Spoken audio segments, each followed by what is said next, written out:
Olá, amigos! Está no ar Sindicep Entrevista, um espaço para discussão de temas relevantes para os servidores públicos e toda a sociedade. Você pode acompanhar em nosso site e em nossas redes sociais. E agora, também pela TV Alternativa, canal 19.1, aos sábados e domingos, às 10h30, com reprise às segundas às 9 horas, depois do Pauta Alternativa. No programa de hoje, vamos receber o presidente do Sindicep Maranhão, João Carlos Martins. Na pauta, mesas setoriais de negociação, arcabouço fiscal e congresso da Condicef. João Carlos, seja bem-vindo ao nosso programa. Obrigado, Ricardo. Para mim é um privilégio poder estar aqui com vocês. Presidente, depois de quase 8 anos, os trabalhadores voltaram a sentar com o governo para negociar. Como isso tem afetado a categoria? De forma muito positiva, porque o que faltava exatamente era alguém que pudesse dialogar com a gente, né? Havia um bloqueio em relação ao próprio governo. O governo não recebia os trabalhadores, não recebia os dirigentes sindicais que fazem exatamente o papel na negociação. E isso daí foi durante, não um ano, mas durante 6, 7 anos. Isso daí durou tempo para que a gente pudesse maturar enquanto movimento a necessidade de construir estratégias e fazer resistência mesmo. João, com a aprovação, né, da PEC da transição, foi possível já negociar com o governo um reajuste emergencial para a categoria. E como é que está agora, já para 2024? Primeiro, a gente não pode esquecer, né, que no ano 2023 começou muito bem, quando o atual governo, né, atendendo à reivindicação dos trabalhadores do serviço público federal, né, enxergou a necessidade, né, de uma reposição de 9%, né, mesmo reconhecendo que isso daí não atenderia na plenitude as perdas dos anos anteriores, né. Agora, para 2024, nós temos uma batalha, que não é só o poder executivo, enquanto nosso patrão, que possa negociar conosco, né? Tem extensão do próprio parlamento, e nesse aspecto o arcabouço fiscal é uma engenharia importante para a gente entender politicamente falando, né? Porque nós temos que trabalhar enquanto movimento o Congresso, um Congresso que não está representado na sua totalidade por trabalhadores, mas sim por outras representações que têm interesses, né? Que não é exatamente o serviço público, não é esse atendimento. João, para tratar desses assuntos, né, foi implantada a Mesa Nacional de Negociação. Ela já avançou em muitas coisas, mas precisam chegar mais à frente com as mesas setoriais. Como é que está esse processo? Primeiro, né, nós temos tido a oportunidade de sentar enquanto representação dos trabalhadores. Isso daí, quando eu falo isso, é nossa confederação junto a outras entidades nacionais que se reúnem exatamente para juntar, né, todos os interesses da categoria dos trabalhadores. Isso daí é um ponto importante. Eu mesmo tive, alguns dias atrás, em um momento desse, de diálogo, de debate, de buscar exatamente pautas conciliatórias para apresentar ao governo dentro dessa mesa de negociação mais geral.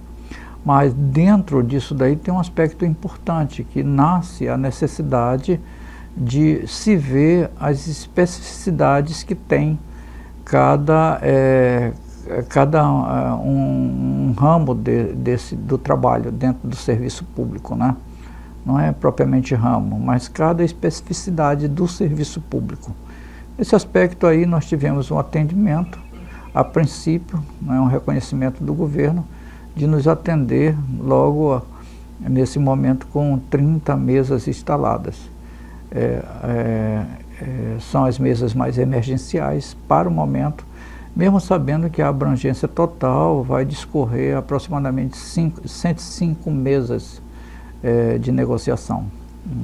E para a gente é um aspecto importante, porque nós também, né, reivindicamos, enquanto sindicato geral, que temos na base setores da representação, da educação representada, como a Universidade Federal e o próprio Instituto Federal, nós também iremos sentar nessa mesa para levar as propostas desses nossos companheiros que estão ansiosos para serem atendidos em suas pautas. João, inclusive porque esse é um setor que foi bastante negligenciado pelo governo anterior, né? Os institutos estão com problemas de custeio. Isso tudo vai entrar nessa mesa? Sem dúvida, porque para a gente não interessa só discutir salário, discutir benefício. O que importa para a gente é discutir o serviço público em todas as suas dimensões. E quando a gente fala todas as dimensões, a dimensão que mais interessa é o atendimento, é um serviço de qualidade. Mas para isso não se pode prestar um serviço de qualidade sem ter profissionais qualificados, profissionais que tenham salários atrativos, profissionais que possam entender e apresentar um nível razoável de atendimento, né? Isso daí é muito discutido, e um ambiente de trabalho favorável. Inclusive porque há uma fuga de mão de obra, né, do setor público para o setor privado, exatamente por conta dessa defasagem salarial.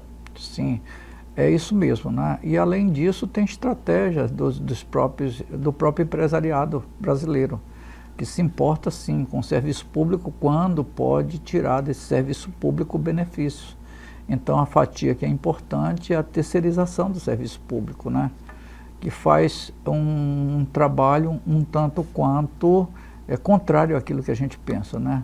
Não tem a mesma responsabilidade que um profissional de carreira tem de prestar o serviço e ser responsabilizado pelo serviço que presta. Vamos fazer um pequeno intervalo e já já voltamos.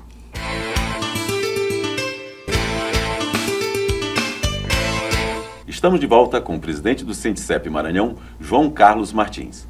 Presidente, uma reivindicação antiga dos trabalhadores é a negociação setorial.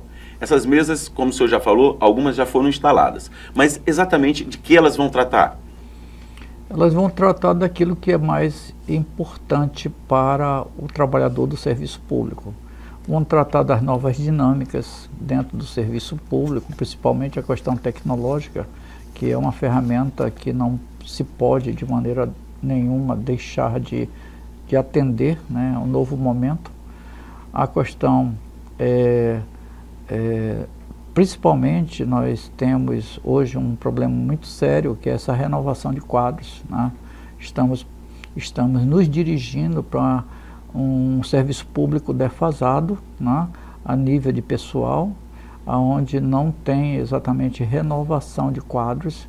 Isso aí nós precisamos abrir concurso, e sem falar a questão de discutir as carreiras, né, que há muito tempo nós temos um acúmulo, né, e há uma ansiedade por parte dos trabalhadores de discutir nessas mesas setoriais esses planos de carreira na sua íntegra, exatamente fazendo todas as recomposições que são necessárias. João, a pandemia nos obrigou também a modificar a forma de trabalhar, e foi colocado também o trabalho remoto.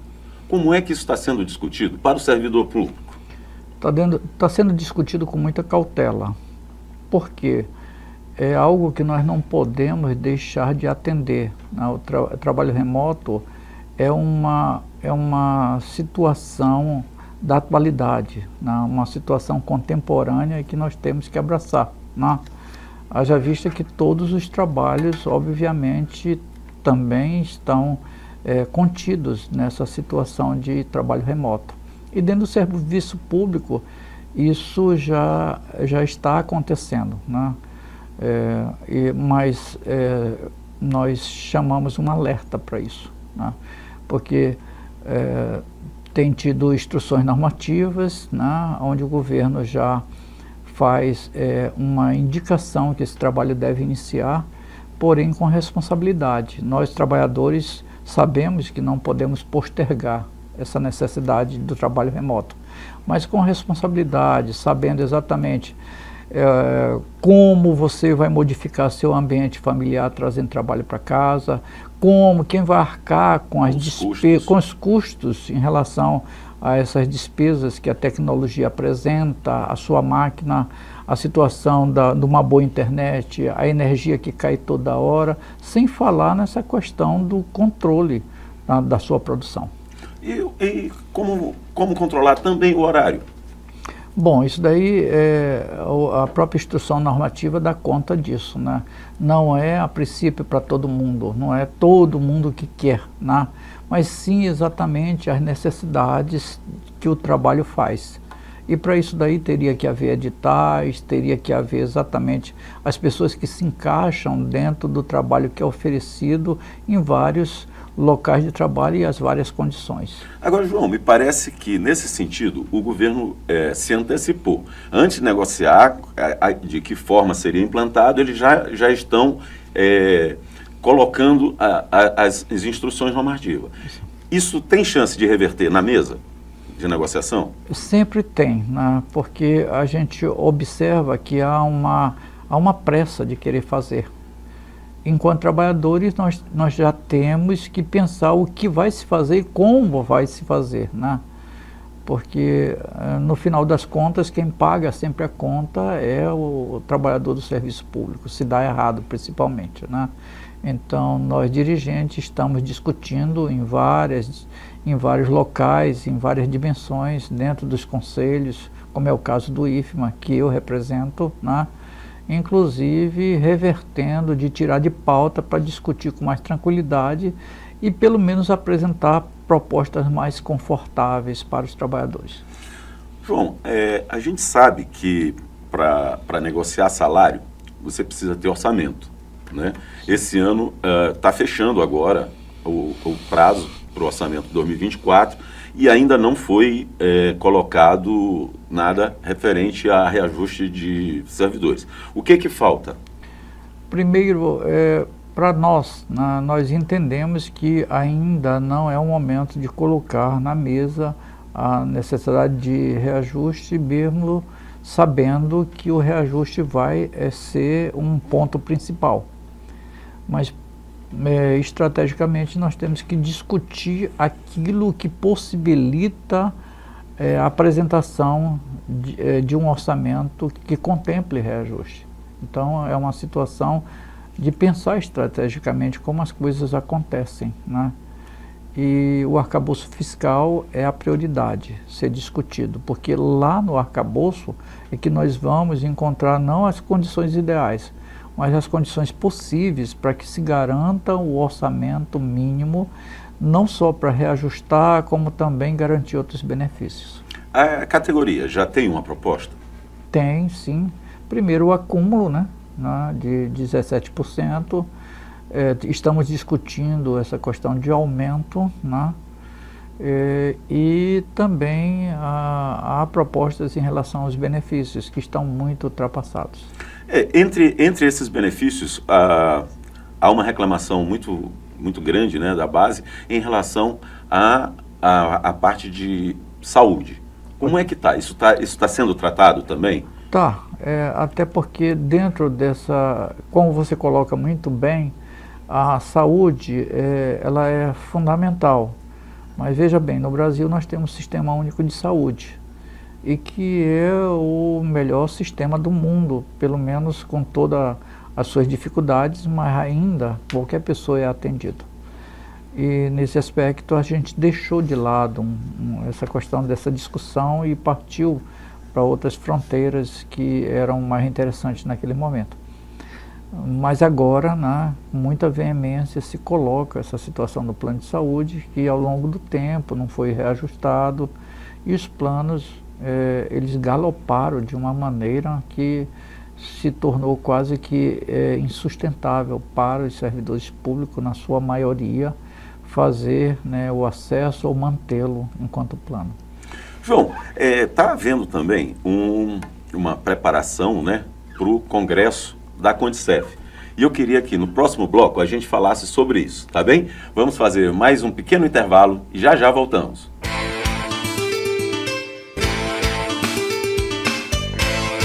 Estamos de volta com João Carlos Martins, presidente do Sindicep Maranhão. João Carlos, a Confederação dos Trabalhadores no Serviço Público, CONTSEF, está preparando a realização de seu Congresso Nacional. Qual a importância desse momento para a categoria? A importância, ela está ligada exatamente a um sentido de demandas repressivas, né? Nós sempre atualizamos o discurso e o debate em torno do serviço público, em torno das conjunturas que se apresentam, e nós precisamos estar atualizando essas falas, né? No sentido de nos posicionarmos, né? Frente aos governos que se colocam ao longo do tempo, né? E é um congresso que não se dá de ano a ano, mas sim de 4 em 4 anos, né? É um congresso que, para o tamanho da nossa categoria, vai exigir muito esforço de todos os dirigentes. Temos que reunir 600 pessoas em Brasília, 600 pessoas que não pensam igual, né? Mas que dentro da própria discussão, dentro do debate, facilita o enriquecimento de propostas, né? E ele se dá num momento importante, que nós queremos consolidar exatamente quais são as nossas propostas, a viabilidade, a situação de 2024, as eleições em 2024, como nós pensamos enquanto servidores públicos, a situação dessas mesas setoriais, como nós aperfeiçoarmos esse processo, quais as nossas propostas, né? Então tem muita coisa para se discutir num congresso como esse, né? E do tamanho que é o Brasil, né? Com vários pensamentos, com vários atores, um cenário muito grande, né? Uma conjuntura internacional que muitas vezes não é favorável, né? Mas é isso, a importância, ela se dá no momento em que nós estamos dispostos a fazer isso, dispostos a nos encontrar, a fazer um debate substancioso, nutritivo, para que nós possamos fazer as intervenções necessárias. Porque, João, é importante a gente destacar, né, que o Brasil é um país de dimensões continentais e, apesar de ser, por exemplo, casos do mesmo órgão terem atribuições diferentes de acordo com a sua localização geográfica. Portanto, aquilo que vai ser debatido no Congresso, ele está sendo debatido antes nos sindicatos, é isso? Sim, até porque um congresso desse, ele tem um facilitador que é um texto básico, né, que nós chamamos de tese, né? E essa tese não é escrita por uma cabeça, mas por vários pensamentos, várias vertentes do que as pessoas acreditam, o que é o serviço público, né? Como dentro desse contexto do cenário atual internacional deve estar se colocando, né? As novas tecnologias, como nós nos encontramos, né? E compartilhamos delas dentro do serviço público, né? Então, é um momento que nós temos uma grande complexidade de entendimentos. E, por ser complexo, é enriquecido exatamente com as várias conjecturas que as pessoas fazem, tanto de dimensão social, econômica, política, e que modificam a vida das pessoas, né? Então, não é um congresso para um blá blá blá, é um congresso onde a gente aprofunda as reflexões e desse produto que nós temos, nós levamos para todas as instâncias onde delegam, né, exatamente os fóruns, as mesas de negociações, enfim, todas as entidades nacionais que estão discutindo, a gente tem um entendimento de qual é a pauta que deve ser colocada. João, e como é escolhido esse representante para o Congresso? É de uma forma bem democrática, né? Toda a base pode participar, tem um percentual que a base participa, tem um percentual da direção, tem um percentual dos companheiros que são diretores das regionais. O certo é que a gente integra dentro de um sistema de eleição direta que vai acontecer, né? para que nós possamos escolher nossos delegados. Qual a expectativa de tamanho da bancada maranhense? Nós iremos nos esforçarmos em levar a quantidade de delegados que nós temos direito, que são 37, e temos também direito a um diretor que é nato da executiva, que é o companheiro Figueiredo, né? Então, com isso, nossa bancada se torna em número de 38. Durante o Congresso, será eleito também a nova direção da entidade. O Sindicep já faz parte dessa direção, né? Okay. Como é que se projeta para essa nova gestão? Se projeta que pensar em ocupar a direção da CONDICEF, a nossa confederação, uma das maiores confederações do serviço público no Brasil, é muito importante para a gente. É um prestígio, é prestigioso estar lá, porque a gente passa a acompanhar todo esse debate nacional, que é importante para a gente. Porém, o nosso tamanho dentro da CONDICEF ainda é pequeno, né? Nós temos hoje direito, dentro de um acordo, né, com a nossa força política, de uma vaga para a executiva, uma vaga para a direção nacional e para 2 departamentos. Nós estamos pleiteando também até para o Conselho Fiscal, que de qualquer forma garante para a gente um poder de intervenção muito grande. Dentre esses departamentos, quais os que o Sindicep tem mais interesse em ocupar? Todos são interessantes para a gente, porém a demanda nos obriga a fazer uma opção e nós jogamos peso, né, enquanto base na educação e na saúde. Primeiro saúde, depois educação. João, nosso programa está chegando ao fim. Queremos agradecer a sua participação e desejar sucesso nessa empreitada lá em Brasília. Muito obrigado pela oportunidade de estar aqui, né, com vocês, discutindo, arejando as ideias políticas e podendo exatamente contribuir nesse processo. Queremos agradecer também a companhia de quem nos assiste. Esperamos todos para a próxima edição do Sindicep Entrevista. Até lá!